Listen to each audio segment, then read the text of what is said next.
Good evening, everyone. Today we're going to attempt to fix this Tom Waits cassette that I picked up. I got this a while back in a Goodwill sort of place for like 25 cents, and I just bought a bunch of cassettes that day and didn't really do a good job inspecting them. And I discovered later that this one was broken. And wanting to fix it, I did a very slight amount of research before just jumping into it.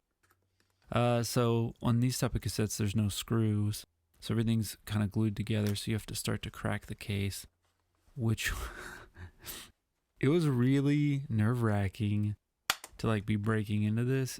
It's not exactly like an expensive, like really nice cassette. I mean, it's cassette, but it was actually pretty darn stressful.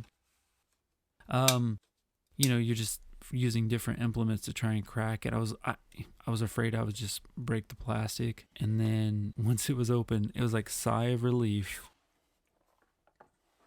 I did it.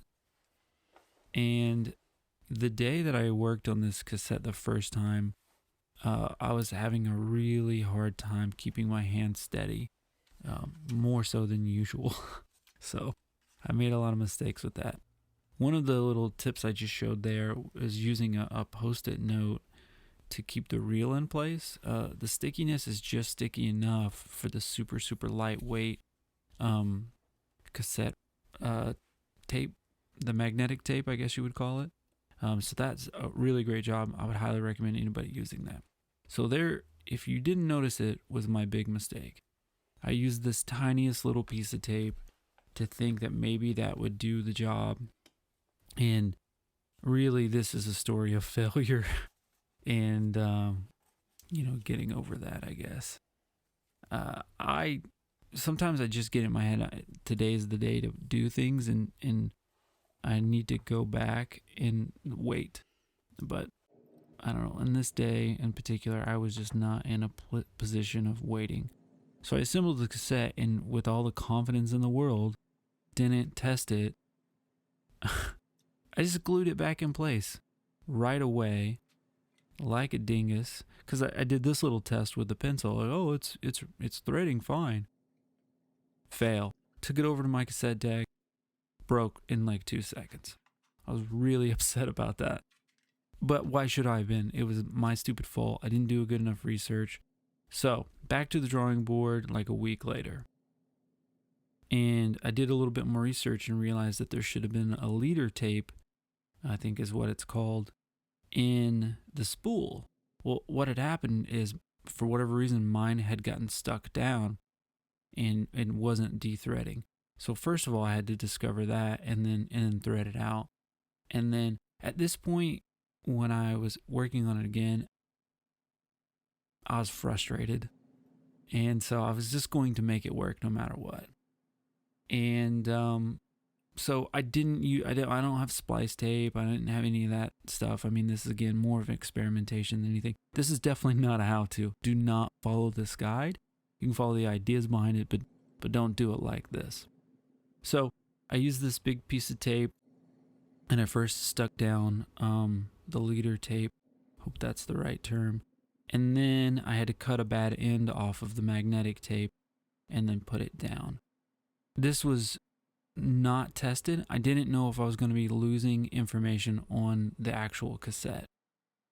Luckily, I came out okay. But I think for anybody that would be really doing this, that's one of the things, especially if it's an important cassette. This isn't exactly like rare or any of that. It's just I was frustrated and I was going to make it work, even if it was just for one chance. Anyway, so you can see, because I didn't have splice tape that's the right size, I'm just going to have to use rulers and a razor blade to get it to the right size. And then the day that I went back to working on it, my hands weren't shaking nearly as bad. As a lot better day to do this kind of like fine detail work. And, the lesson here is obviously don't give up. And sometimes you have to know today's the day to do this kind of job, or maybe I should have been working on a hammer or something else. Fine detail work when your hands are shaking worse, not a good way to go.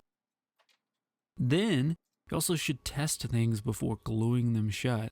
Just makes your life a lot easier. So grab some painter's tape, and then I grabbed a handy cassette deck just to test it out to see if this was going to work at all, because this was about to be just a total failure and just ruining a cassette basically until, I decided a way to fix it. So break out my old Library of Congress C2.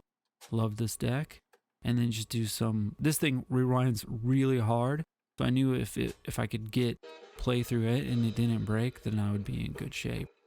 And as you see here, it is working. I would like to play the music for you, but, YouTube algorithm, copy strikes, this sort of things, I'm not messing with that.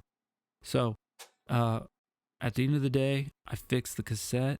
Again, not a guide, but you can certainly learn a few things about what I did and how I failed. Someday down the road, I'll probably try another cassette and maybe try to do a little nicer job. But at the end of this day, tested multiple times. It did work. Thank you. Have a lovely day. Go listen to Tom Waits. Enjoy your life.